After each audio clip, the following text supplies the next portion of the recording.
What's going on, guys? Today I'm going to be talking about not having a credit score and the impact that it's going to have when you are trying to utilize a VA home loan or really any type of loan that's out there. And in the bigger picture, it also affects your ability to be able to purchase something on credit when you need it. And I'm always saying, when you don't need money, people want to give it to you, but when you need it, nobody wants to. And this is that position where it may be really difficult to get that. Now, in today's video, I'm going to break down a couple aspects of this no credit situation. Where does it make sense, where it doesn't? And, the reason I'm making this video from a high level is that I've been getting a lot of calls from people that follows the systems like Dave Ramsey. And, they did really well. They paid off everything that they have. But the downside is going to be like with their VA home loan, there's typically higher interest rates associated with that. So I'm going to break that down again, all that in this video. So why does credit matter? So credit is a number that's assigned to you, right? You have the three major credit bureaus, Equifax, TransUnion, and Experian. They are going to look at your past performance to evaluate what your score is, right? So credit is just an evaluation of your past performance. It's not going to say what in the future is going to happen, but they look at millions of people's data sets, and they look at how they pay their bills and how their trending data looks like. So they compare that to your credit report as well, how you pay, how you take on debt, how you have credit inquiries. And they look at like, hey, over the last X amount of years, based on that pattern, how many people have defaulted. So all that's going to be factored in to your credit score and how that's going to affect you. Now, the positive part about having really good credit is that it gives you flexibility and access to cheaper money and lower fees in general when it comes to being able to purchase a car at the lowest interest rate, being able to get a credit card, maybe with a 0% interest, getting a mortgage, right? And if you don't have a mortgage hey, you paid off your mortgage, but now you want to pull equity out of that home, same thing happens, right? They're normally going to look for a credit score. They're going to look for normally a higher credit score when it comes to HELOCs and HELoans. So again, when you need access to money the most, you may not be able to access it. But even though you've done a really good job of doing that, okay? So let's talk about why having no credit is actually harmful for you. So for a lot of people, the misconception is that no credit means no debt, which is assumed to be very positive. Now, we've seen people with credit, right? As in like far as having trade lines on their credit reports, but what they don't have is a score associated with them. And that could be due to not having active accounts. So even, for example, let's say you do have a credit card right now and you haven't used it in the last 3 years, right? But it's still coming up on your credit report that you have a credit card. But since there's no data around how you've made payments on there, right, for the last couple of years, then there won't be a credit score assigned to you. So again, that hurts you in the long run. Now, lenders also are going to look at your credit to see, is this risky or not? And not having a credit score doesn't signify that you are less risky or more risky. In fact, what it does is there's no, I could almost say, established relationship to say, hey, I don't know what your payment history looks like or how you've paid your bills on time because I can't see how you've made those payments. Now, what happens because of that is that what you have to use what's called non-traditional credit to qualify for a home loan. Now, if you're talking about credit cards, cars, payment, car loans, and things like that, that's completely separate. I don't even know you can do these non-traditional credit components because it is very time-consuming. It is expensive, and I'm going to explain why that happens. So when you don't have established credit score, right, that a lender can go off of, this non-traditional credit is how does a lender build that profile for them to determine that, yes, you can pay your bills on time. Now, there's different categories that you can pick from when it comes to using non-traditional credit. An easy one, or one of the most common ones, should I say, and every lender is going to have a little bit different because this is typically or this will fall under what's called a manual underwrite, where a lender has to manually review the loan. And you should check out my video, manual versus automated approval. I'll link it down below so you guys have some reference to what I'm talking about, because that's like a whole video in itself.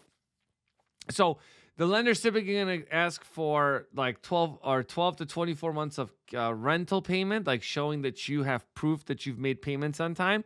And they're typically going to look for another 1, 2, or 3 trade lines that don't come up on your credit report. Now, that could be as simple as a landline that you make payments to, because I just had somebody that's doing that.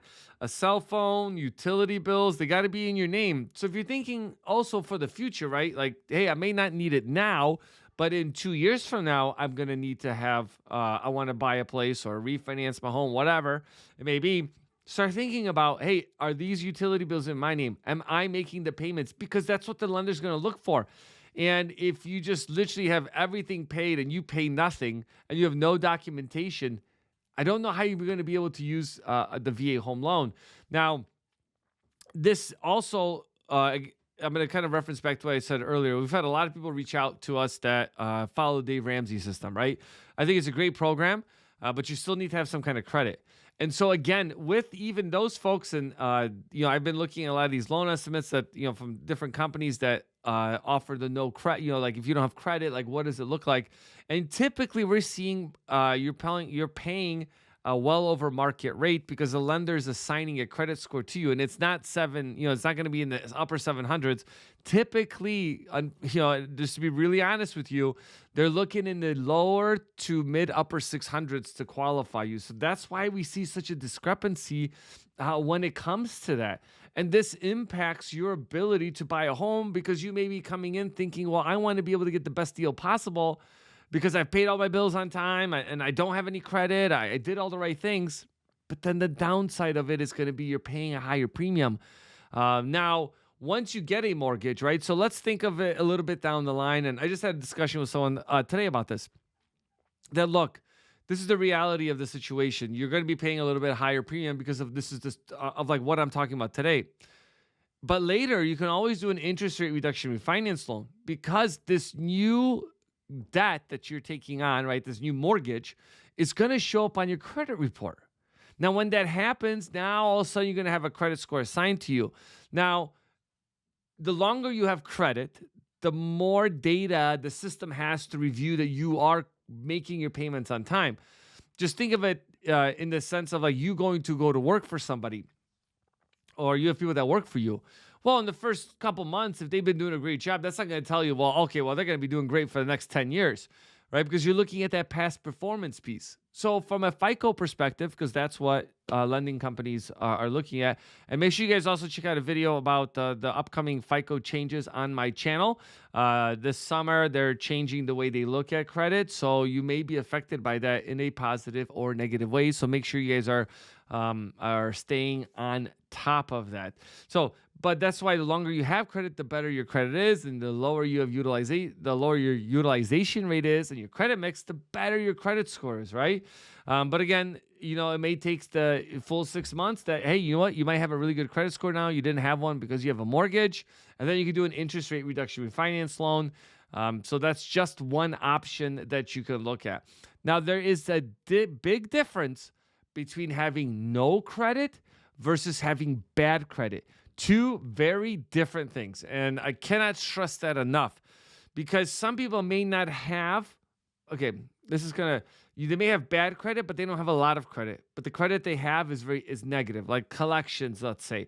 So that would still warrant a credit score, okay? And then if that credit score is not good, then that's the lender's going to use.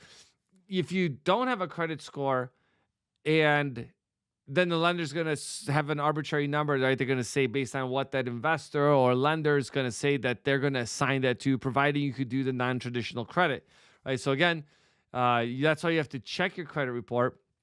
You go to annualcreditreport.com. You get a free credit report every year. I encourage you to have credit monitoring.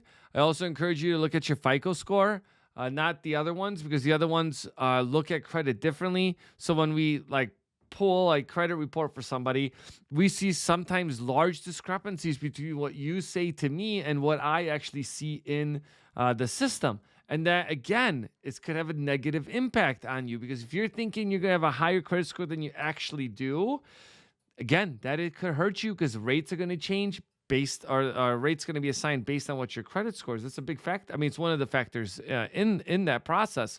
That's why if you're thinking, 6 months to a year out, reach out now. I'm happy to help with the VA home loan and get you connected with whoever you need to make that process work.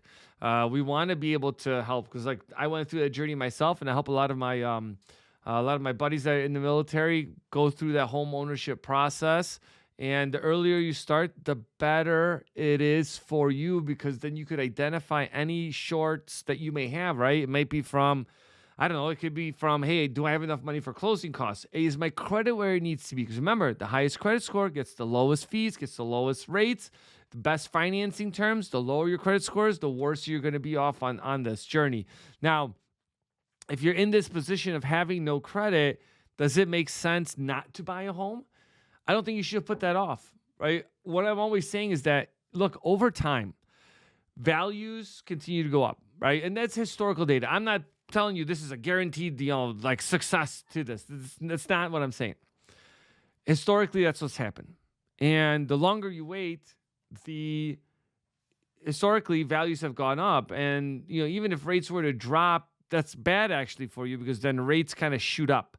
I mean, not rates. Rates go down, the values of homes go up. And is it sustainable? Well, the reality to that is that a lot of people are like, well, home values have gone up 200% over the last X amount of years. And the reality is it's a supply and demand piece. And we don't have the 2008 market crash like we did before, where, we had these made up loans, ninja loans, right? No income, no asset loans, where you just basically qualify on a pulse. Those deals don't exist right now, right? They've come in with the Dodd-Frank Act. There's no more of these crazy prepayment, 1 year adjustable rate mortgages that are like 10% interest rate. Those things don't exist right now. Could they make a comeback? I don't know. But I'm telling you right now, they don't exist. And they haven't existed since that crash. And I believe that's where the stability has happened within the markets. So do we see a catastrophic shift to be like, oh my gosh, values are going to drop 30%? Trust me, we're going to have much bigger problems if that happens. You may not be even buying a home during that time. So you got to think about where you want to get in. And on top of all that, we have the largest transfer of wealth happening in the United States over the next 20 to 30 years, because of baby boomers passing away. So people are going to have money. If they don't have it now, they're going to have it, right? And again, what's going to happen with that inventory of homes? Where are we going to be at? We're going to see where that's at. Now, when it comes to what steps you should take towards building credit, focus in on, if you don't have credit, getting at least 2 or 3 cards, right? Being an authorized user on a card is a great way to add credit. Secured credit card, another great way. Don't get crazy, right? $1,000 limit, put $1,000 in. It's like a savings account. After a year, normally they give you that back, and then they just let you, keep the $1,000 limit. So keep it around $100 balance a month. Pay it off every month. Sometimes let the balance kind of carry over. Get the system guessing, but just make sure that you guys are paying that off. Make sure that you're setting yourself for success, right? Because it's for yourself, for your family, for generational wealth. There's a lot of things you can do with your VA benefits, and the VA home loan is a phenomenal one. So I hope you guys got some good information from today's video. Please hit the like and subscribe button, and I'll catch you guys on the next video.